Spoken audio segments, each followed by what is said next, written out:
धन्ना जाट से धन्ना सेठ बनने की कहानी।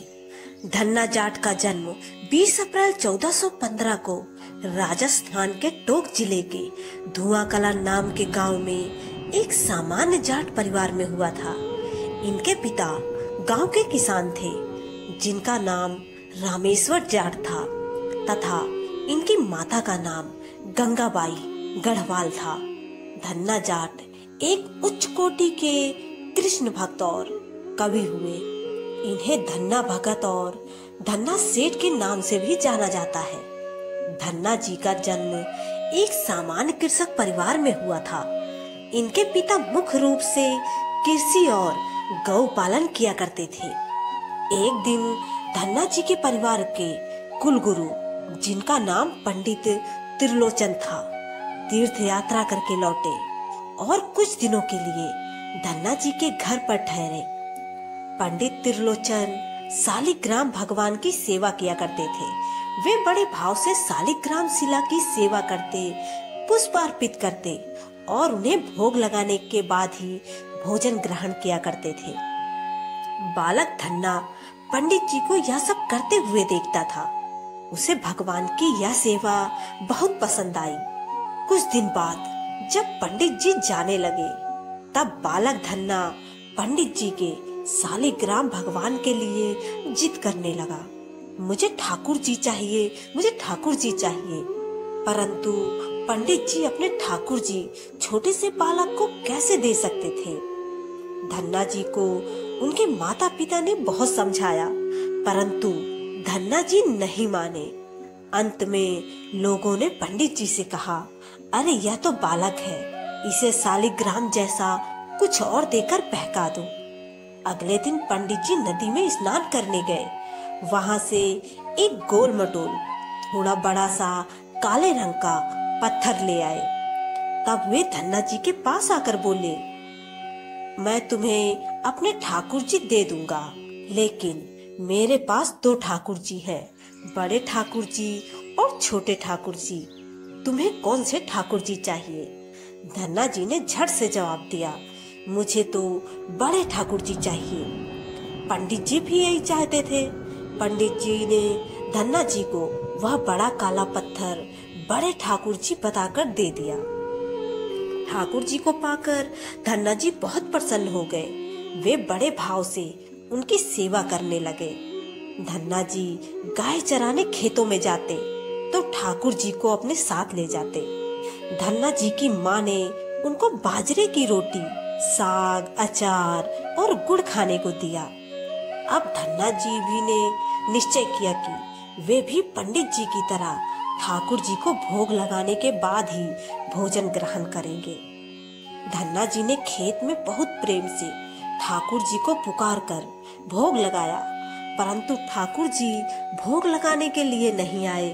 धन्ना जी ने निश्चय किया, जब तक ठाकुर जी स्वयं प्रकट होकर भोग नहीं लगाते वे भी भोजन ग्रहण नहीं करेंगे। जब ठाकुर जी ने धन्ना जी की रोटी का भोग नहीं लगाया तो धन्ना जी ने शाम को वह रोटी गाय को खिला दी। 3 दिनों तक ऐसा ही चलता रहा। न ठाकुर जी भोग लगाते न धन्ना जी भोजन ग्रहण करते। चौथे दिन धन्ना जी की माता जी फिर से रोटी लेकर आई। अब धन्ना जी खेतों में जोर जोर से रोने लगे और ठाकुर जी से गुहार लगाने लगे। वे बोले, आप तो बड़े ठाकुर जी हैं, आपको तो लोग रोज ही 56 भोग जिमाते होंगे, परंतु मैं बालक 3 दिन से भूखा और परेशान हूँ। आपको मुझ पर दया नहीं आती क्या? मुझ पर दया करके ही थोड़ा भोग लगा लो, जिससे मैं भी कुछ खा सकूं। पंडित जी ने कहा है कि आपको खिलाए बिना कुछ नहीं खाना, इसलिए पहले आप खा लो, उसके बाद ही मैं खा सकूंगा। धन्ना जी की भोलेपन से की गई प्रार्थना सुनकर भगवान श्री कृष्ण साक्षात प्रकट हो गए। अपने ठाकुर जी को देखकर धन्ना जी बहुत प्रसन्न हुए। उन्होंने ठाकुर जी को माँ की दी हुई बाजरे की रोटी, साग, गुड़ खाने को दिया। ठाकुर जी बड़े चाव से रोटी खाने लगे। 4 रोटियों में से 2 रोटी ठाकुर जी ने खा ली। जब ठाकुर जी ने तीसरी रोटी खाने लगे। तब धन्ना जी ने उनका हाथ पकड़ लिया और कहा, सारी रोटियां आप ही खा जाएंगे, मुझे भी तो भूख लगी है। मैंने तो 4 दिनों से कुछ भी नहीं खाया। 2 रोटी आपने खा ली, अब 2 रोटी मेरे लिए छोड़ दो। यह सुनकर ठाकुर जी मुस्कुराने लगे और बची हुई 2 रोटियां धन्ना जी ने खाई। अब तो यह उनका रोज का नियम हो गया।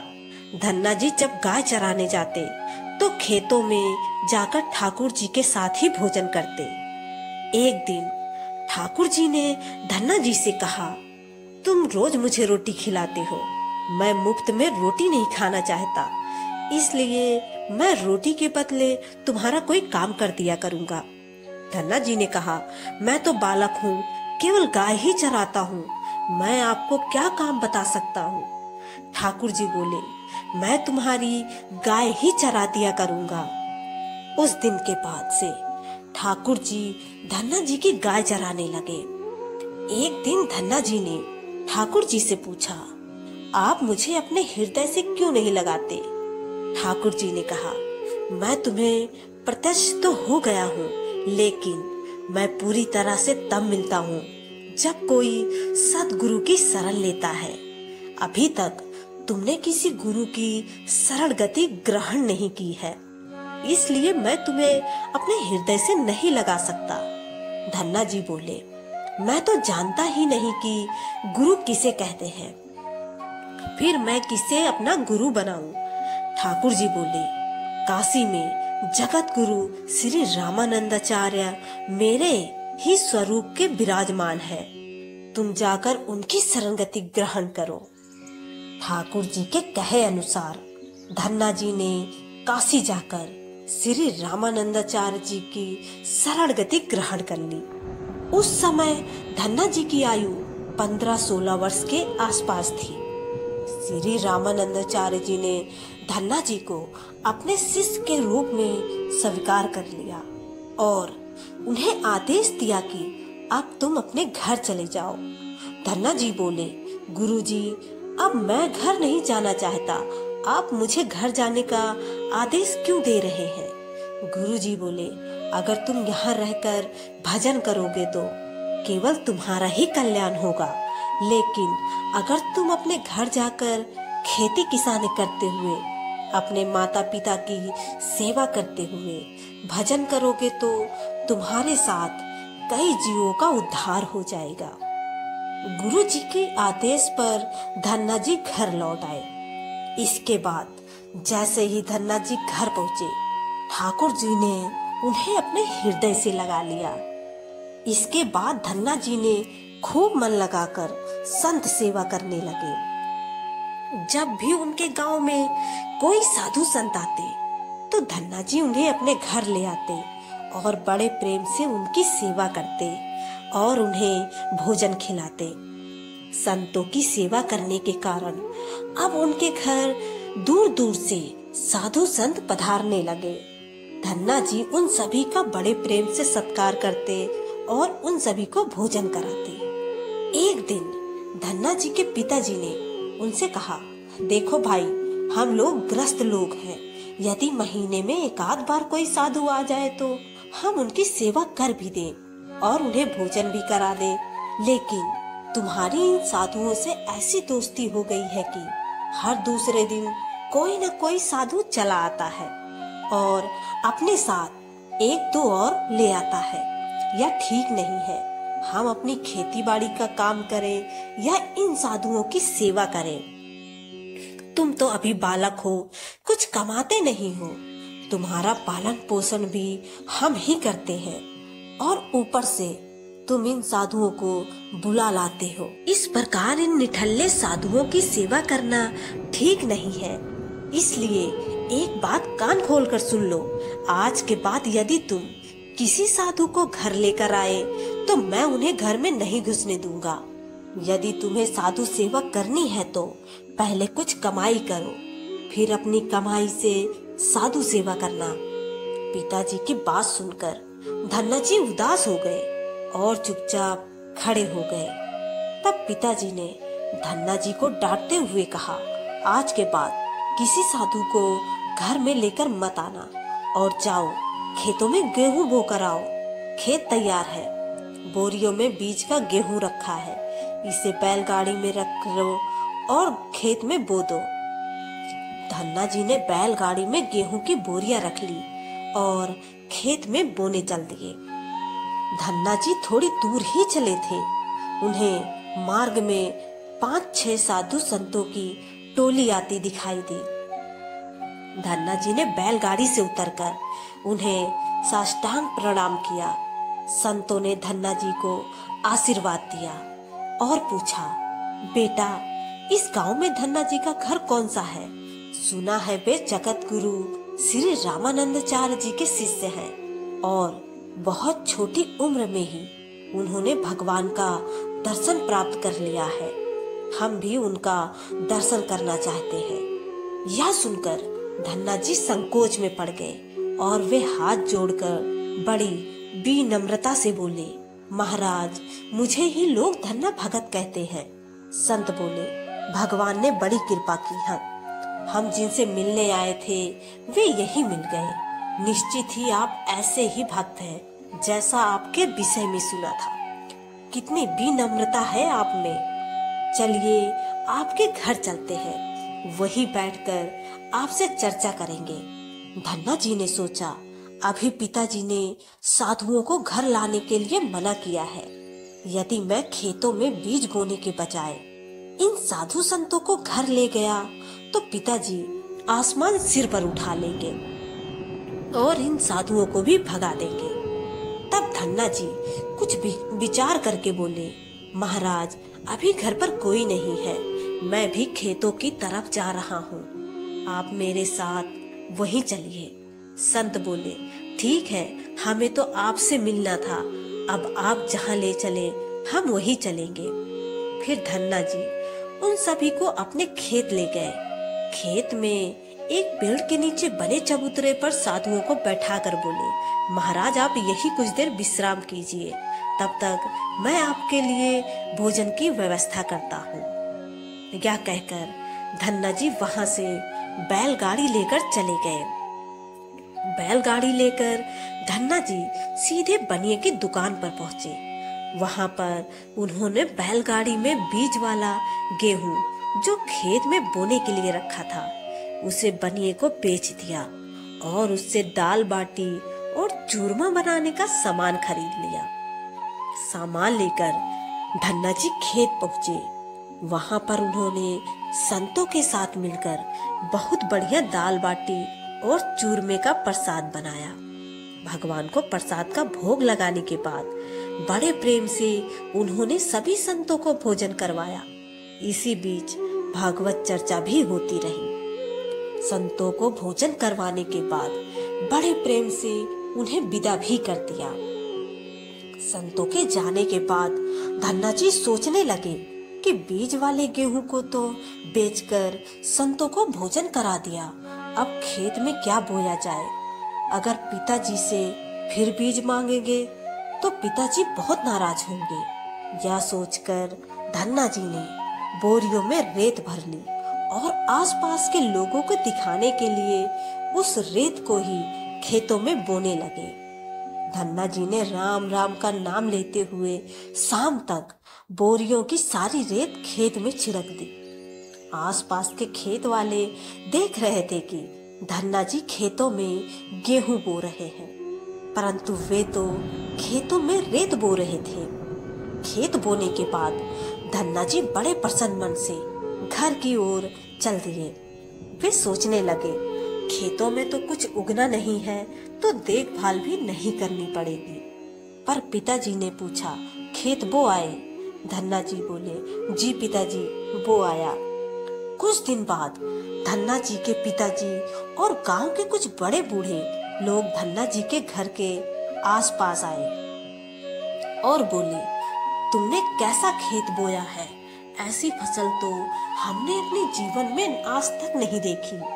ऐसा लगता है जैसे गेहूं का एक एक दाना नाप नाप कर एक समान दूरी पर बोया गया है और सारे ही दाने उगाए हैं। इतनी सुंदर फसल तो हमने आज तक नहीं देखी। यह सब तुमने कैसे किया? धन्ना जी सोचने लगे, ये सब उनको ताने मार रहे हैं, खेत में कुछ उगा ही नहीं होगा, इसलिए ऐसी बातें बोल रहे हैं। तब धन्ना जी ने स्वयं खेत पर जाकर देखा। वहां जाकर वे आश्चर्यचकित रह गए। उन्होंने देखा जिस खेत में उन्होंने रेत बोई थी वहां पर फसल उगाई थी, और ऐसी सुंदर फसल उन्होंने भी कभी नहीं देखी थी। फसल को देखकर धन्ना जी को भगवान की कृपा का एहसास हुआ और उनकी आंखों से आंसू निकल आए। धन्ना जी जोर जोर से रोने लगे। जब धन्ना जी व पिताजी और अन्य गांव वालों ने रोने का कारण पूछा, तब धन्ना जी ने रोते हुए सारी घटना कह सुनाई। धन्ना जी बोले, पिताजी, जिस दिन आपने संतों को घर लाने के लिए मना किया था और खेत में बोने के लिए गेहूं दिया था, उसी दिन खेतों की तरफ जाते समय मार्ग में मुझे कुछ संत मिल गए। मैंने उन संतों को अपने खेत पर ठहराया और बीज वाला गेहूं बनिए को बेचकर संतों को भोजन करवा दिया। इसके बाद मैंने खेतों में रेत बो दी। रेत बोने के बाद यह फसल कैसे उगाई मुझे नहीं मालूम।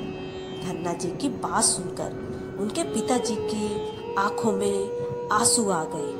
वे बोले, मेरा धन्य भाग जो मेरे घर में ऐसे पुत्र ने जन्म लिया। आज के बाद हम तुम्हें रोकेंगे नहीं। खूब साधु बुलाओ, खूब संत सेवा करो, हम तुम्हें अब कभी मना नहीं करेंगे। आज से मैं भी भगवान की भक्ति किया करूंगा और तुम्हारे साथ संतों की सेवा किया करूंगा। इसके बाद धन्ना जी और उनके परिवार वाले खूब संत सेवा करने लगे। कुछ समय बाद धन्ना जी की उगाई हुई फसल को काटने का समय आ गया। उस फसल से उतने ही आकार की खेती से 50 गुना ज्यादा गेहूं निकला। यह गेहूं इतना ज्यादा था कि उसे रखने तक की जगह नहीं बची थी।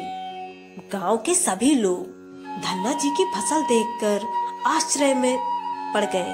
अब धन्ना जी और उनका परिवार अपनी क्षमता के अनुसार खूब संत सेवा और भगवान की भक्ति करने लगे। उनके घर में हमेशा साधु संतों का तांता लगा रहता। साधु संतों की बड़ी बड़ी जमातें आती। धन्ना जी सभी का बड़े प्रेम से सत्कार करते। अब धन्ना जी जब भी खेतों में फसल बोते, हर बार ऐसी ही फसल होने लगी। अब धन्ना जी अपने गांव के बड़े किसान बन गए। गांव के सभी लोग धन्ना जी को चमत्कारी संत मानने लगे और उनके खेतों की मिट्टी को भी चमत्कारी मानने लगे। जिन लोगों के खेतों में पर्याप्त फसल नहीं होती थी, वे लोग धन्ना जी की खेतों की मिट्टी ले जाकर अपने खेतों में छिड़क लेते। इससे उनकी फसल भी अच्छी होने लगी। चारों तरफ धन्ना जी की जय जयकार होने लगी। एक बार भगवान ने धन्ना जी की परीक्षा लेनी चाहिए। धन्ना जी के गांव में अकाल पड़ गया। धन्ना जी बड़े किसान थे। उनके पास बहुत खेती थी और अन्न के भंडार भरे थे। अकाल के कारण उनके गांव और आसपास के क्षेत्रों के ब्राह्मण, संत और गरीब जरूरतमंद लोग धन्ना जी के पास मदद की उम्मीद से आने लगे। धन्ना जी भी जो उन्हें दोनों हाथों से भंडार लुटाने लगे। कभी कोई जरूरतमंद उनके घर से खाली हाथ नहीं लौटा। धीरे धीरे धन्ना जी का अन्न भंडार समाप्त होने लगा, परंतु धन्ना जी ने निश्चय किया, जब तक उनका सामर्थ्य है वे किसी भी जरूरतमंद को निराश नहीं करेंगे। अपना सब कुछ बेचकर भी वे लोगों की मदद करेंगे। धन्ना जी की निस्वार्थ सेवा से प्रसन्न होकर एक दिन स्वयं भगवान श्री कृष्ण संत वेश में उनसे मिलने आए। संत रूपी भगवान श्री कृष्ण ने उन्हें तुम्बा जिससे कमंडल बनाया जाता है, उसके बीज दिए और कहा, धन्ना जी, इन बीजों को अपने खेतों में बो दो और जब इनकी फसल पक जाए तो उससे जो भी प्राप्त हो उसे लोगों की सेवा में खर्च करना। धन्ना जी ने ऐसा ही किया। संत की आज्ञा मानकर उन्होंने तुम्बा के बीज खेत में बो दिए। गांव के लोग कहने लगे, लगता है धन्ना जी पागल हो गए हैं। ऐसे भीषण अकाल में फसल बो रहे हैं, और वो भी तुंबा की। इस कड़वे तुंबा को तो पशु भी नहीं खाते। यह तो केवल कमंडल बनाने के काम आता है। यदि ऐसी फसल उग भी गई तो उसका क्या फायदा। परंतु धन्ना जी ने संत के कहे अनुसार अपने खेतों में तुंबा के बीज बो दिए। कुछ दिन बाद तुंबा की फसल उगाई। सभी लोग आश्चर्य करने लगे कि ऐसे भीषण अकाल में भी बिना पानी के कोई फसल कैसे उग सकती है। कुछ दिनों में ही धन्ना जी का खेत हरा भरा हो गया। इसी बीच धन्ना जी जरूरतमंदों की सेवा करते रहे। धन्ना जी ने अपना सारा अन्न भंडार सेवा में लुटा दिया। उनके घर में जो फसलों के बीज रखे थे वे भी उन्होंने संतों के भोजन के लिए दान कर दिए। अब उनके पास अपने परिवार के गुजारे लायक भी अन्न नहीं बचा था। गांव के लोग कहने लगे, बड़ा मूर्ख है धन्ना, जो सारा अन्न लुटा दिया, अपने परिवार के लिए भी कुछ नहीं रखा, और इसने फसल भी बोई तो तुंबा की, जिसे खा भी नहीं सकते। धन्ना जी को लोगों की बातों से कोई फर्क नहीं पड़ा। वे तो भगवान का नाम लेते रहते और लोगों की मदद करते रहते। एक दिन ऐसा आया जब धन्ना जी के खेतों में लगी फसल पक गई। उनके खेतों में तुंबा के बड़े बड़े फसल दिखाई दे रहे थे। धन्ना जी ने सोचा, अब दान करने के लिए तो कुछ है नहीं, अब एक तुंबा से कमंडल बनाकर संतों को दिया करेंगे। धन्ना जी खेतों में लगे सभी तुंबा के फल तोड़कर घर ले आए। घर आकर जैसे ही उन्होंने एक तुंबा को कमंडल बनाने के लिए काटा, उन्होंने देखा यह तुंबा हीरे मोती जवाहरात और कीमती रत्नों से भरा हुआ था। तुंबा को कीमती रत्नों से भरा देखकर धन्ना जी आश्चर्यचकित रह गए। उनके पास तो तुंबा की पूरी फसल थी। उन्होंने देखा सभी तुंबा के फलों में ऐसे ही कीमती रत्न भरे हुए थे। अब उनके पास इतने कीमती रत्न और जवाहरात हो गए थे जितने किसी राजा के पास भी शायद ही हो। इस चमत्कार को देखने के बाद धन्ना जी को उन संत की याद आई जिन्होंने उन्हें तुंबा के बीज दिए थे। उन संत ने कहा था कि इस फसल से जो भी प्राप्त हो उससे लोगों की सेवा करना। अब धन्ना जी उस धन से लोगों की सेवा करने लगे। वे फिर से दोनों हाथों से लोगों की मदद करने लगे। उस समय वह अकाल कई वर्षों तक चला। उस समय धन्ना जी ने अपने घर में और आसपास के सभी गांवों में लोगों को भोजन करवाने के लिए भंडारे शुरू करवा दिए। आसपास के सैकड़ों गांवों के लाखों लोग वर्षों तक धन्ना जी के भंडारे में तीनों समय भरपेट भोजन किया करते थे। धन्ना जी ने अपने जीवन काल में उस धन से कई मंदिर, बावड़िया, तालाब और धर्मशालाएं बनवाई और हर तरह से साधु संतों और लोगों की मदद की। इस तरह लोग धन्ना जी को धन्ना सेठ कहकर बुलाने लगे। धन्ना जी जैसा धनी आज तक कोई नहीं हुआ। वे धन और मन दोनों के धनी थे। आज भी उनके ही नाम से अत्यंत धनी लोगों को धन्ना सेठ के नाम से बुलाया जाता है। जय श्री राधे राधे, जय श्री राधे राधे।